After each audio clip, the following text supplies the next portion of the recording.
What's going on, ladies and gentlemen? Welcome to another guild stats video for SimpleMMO. This time around, we're doing something a little bit different. We're doing the yearly update.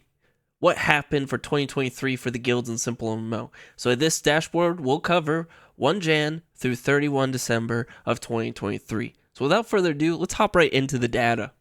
So I do want to say first and foremost though that yes, this is the dashboard, but there's a twist. There's a story to be told here. And in fact, the numbers are going to change. So stick around to the end of the video to actually check out what happened and who's at the top for each one. Because spoiler alert, it does change. Now, let's look at this first row that we got going on for the dashboard. We have 769 guilds that were created in the year of 2023. Out of those created guilds, 506 of them ended up being deleted. 506 of them out of the 769 were deleted. It's a big number, but that does mean that 263 guilds survived the year. Now, they might not have survived a full year because who knows when they were created, right? Could have been created at different points of the year, but still, at the end of the day, 263 guilds is quite a lot of guilds if you think about it. Now, obviously, not all of them are maxed out to the top limit of players, but still, it's a big deal. There's growth in this game. And I have a feeling when we look at 2024, the recap of 2024, in a year from now, we'll see that there will be more guilds created and less guilds deleted. And I think that's the case because towards the end of the year, the maintenance to run a guild became a lot less. So either way, that's my prediction, but we'll see. Let's move on to the PvP leaderboard here, right? We have Babel number 1, absolutely crushing it. We have Force number 2, that's silent but deadly. You know, you don't hear them talk a bunch, but they're absolutely crushing it. Wolfblood did a lot of work, grinding out hard. In the beginning of the year, Days did take a step back, and that did slow down the guild a little bit, but it's the 3rd place guild overall, or so we believe, right? Rain Factory coming in that 4th place position. You know, when you talk about 4th place positions on leaderboards, Rain Factory, every day, they hold that 4th place position so well with the weekly leaderboards, with the SGL, with the yearly guild stats leaderboard here for PvP. They're just constantly, that they own 4th place. TSL, highly impressive, 5th place. Scarlet Legion, they didn't start in the beginning of the year. This guild was not created in the beginning of the year. They've been around for less than half a year. It's impressive that they were able to grind as much as they did and take that 5th place position. If they started sooner, I'm sure that they would be a lot higher on that leaderboard. Of course, Golden Arrows, Old School, Knights Who Say Ye, another Old School, Still Friendly, Old School, Murder Universe, Old School, and Prostor pulling up that 10th place position. So congrats to all of them for what they've done. Congrats to Prostor for being that gatekeeper and ending up in that top 10 position. So excellent work from the PvP side of the house. Now let's hop over to the PvE side of the house. So Step in the Shadows, 1st place. It's sad to see that the 1st place guild isn't around anymore, right? So 1st place, Step in the Shadows was absolutely crushing in the PvE world in SimpleMMO. They took off fast and they grinded hard. But then their guild leader disappeared, and the rest of them decided to merge into Babel, and then became no more. And it's been a while since they've been dormant. But here they are, still taking that 1st place position. Now, let's talk about 2nd place. 2nd place is Genesis. Genesis did a lot of work. They weren't around. They're just like TSL. They weren't around all the time for the whole year. And they took that 2nd place position. I believe if they had started at the beginning of the year, they would absolutely have crushed and surpassed Step in the Shadows, especially because they merged and went dormant. And you have Crimson Tower, another strong guild in the beginning of the year that died off. Step and Chill, who could forget about Step and Chill? They were a great guild in the beginning of the year. When the gold update happened, kind of imploded, and then you don't really hear much about them anymore. But here they are, 4th place on the guild leaderboard, or so it seems, right? I keep hinting to that little twist. TPC, a constant factor in the PVE world of SimpleMMO. The Peaceful Crusade have absolutely been amazing as a guild, grinding constantly, just being consistent as a PvE guild. Now, they have slowed down a little bit towards the end of the year with King Cow stepping away from the guild and Loch Ness and Rysasima having to take over, the others taking over. But they're still 5th place for the whole year. The Titans, another great PvE guild that we keep talking about, been around the whole time, did a lot of great work, got poached, came back, all the whole ordeal, right? We know we like to joke about that poaching. Next, we have Radiant Dawn. They came out strong, and then they disappeared. We don't hear much from Radiant Dawn anymore. They were strong, and then it's game over for them. They burnt out fast. The Coven, a new guild. Again, if they had started in the beginning of the year, I'm sure that they would have been higher up in the leaderboard. They're absolutely grinding this current season for the seasonal guild leaderboard. And then you have Ornate Garden and Friendly, 2 older guilds. Don't really talk about much. At least for Ornate Garden, like really at all, they've fallen down. But they took that 9th and 10th place position. So good job to Ornate Garden and Friendly being that real old guild that we all know and love.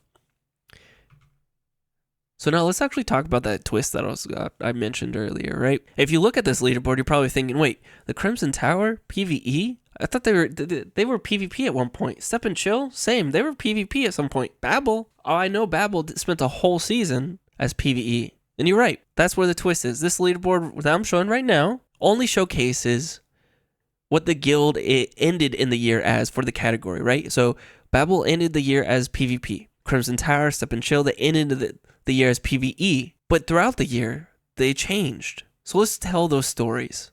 Let's start with the PvP side of the house. Let's focus on Babel, right? So Babel, absolutely strong contention throughout the entire year. And they were crushing our original seasonal guild leaderboard, the first season in-game leaderboard.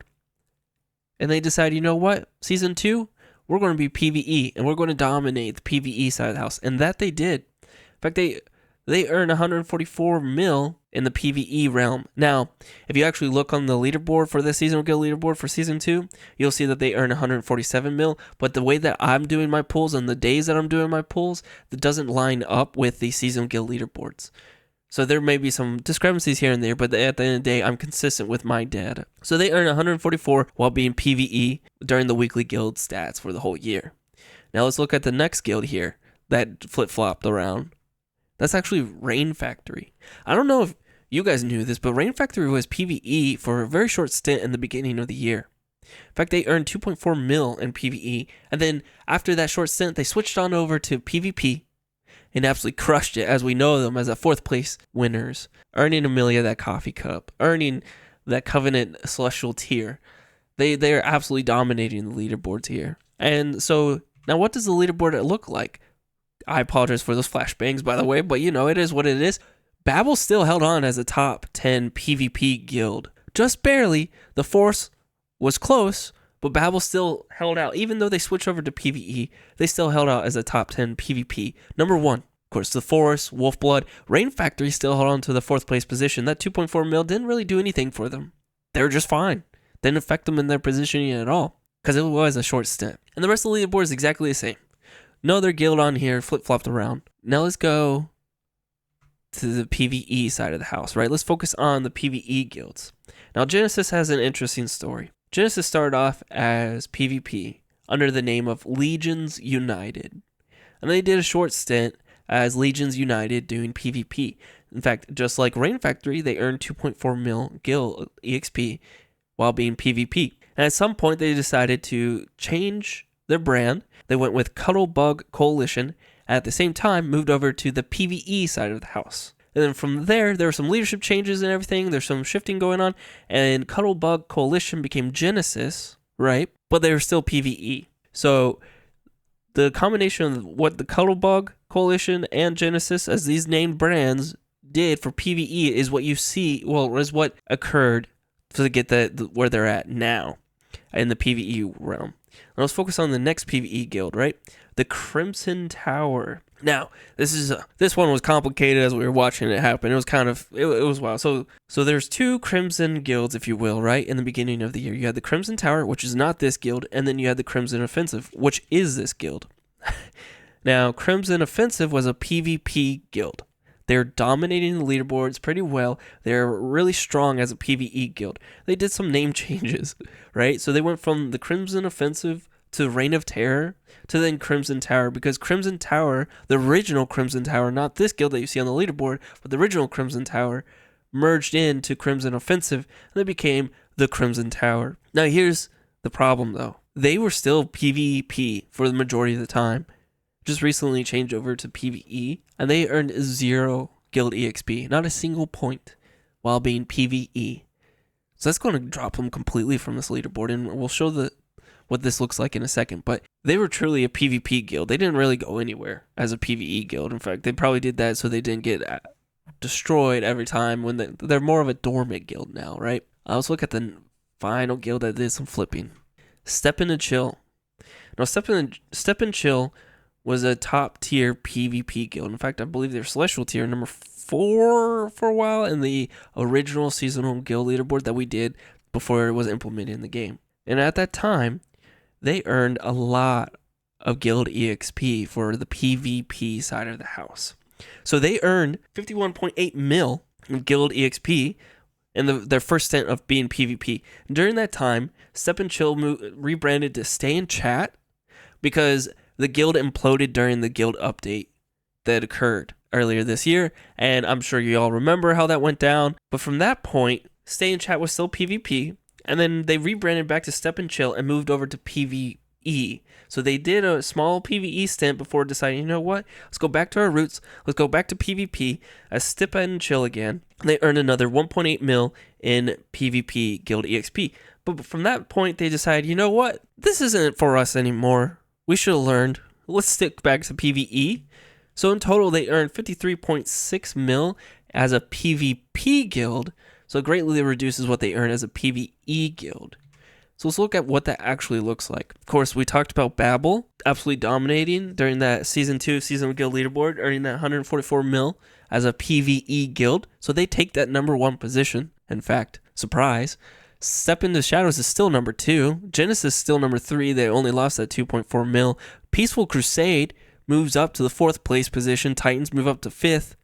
Radiant Dawn 6th. The Coven 7th. Ornate Garden 8th. Friendly 9th. And Inglesmod actually ends up being that 10th place position guild because both Crimson Tower and Step and Chill fall off of this top 10 PvE leaderboard. So that is the final dashboard for the year of 2023. It's been a fun ride. Had a lot of fun covering these topics, a lot of different movements, and I'm sure it's going to be exactly the same in 2024 with all these different movements occurring and guilds imploding and new guilds coming up, and all the fun that we've seen in 2023 is going to occur again in 2024, and I can't wait. I'm excited for it. But that's it. That's 2023 in a nutshell. So if you enjoyed this, if you like this breakdown, if you like this little twist or this little story we told along the way, go ahead and hit that like button. And if you keep coming back for more to watch these guild stats, or if you find this exciting and want to see more of these, we're going to do every week a weekly guild stats video for 2024.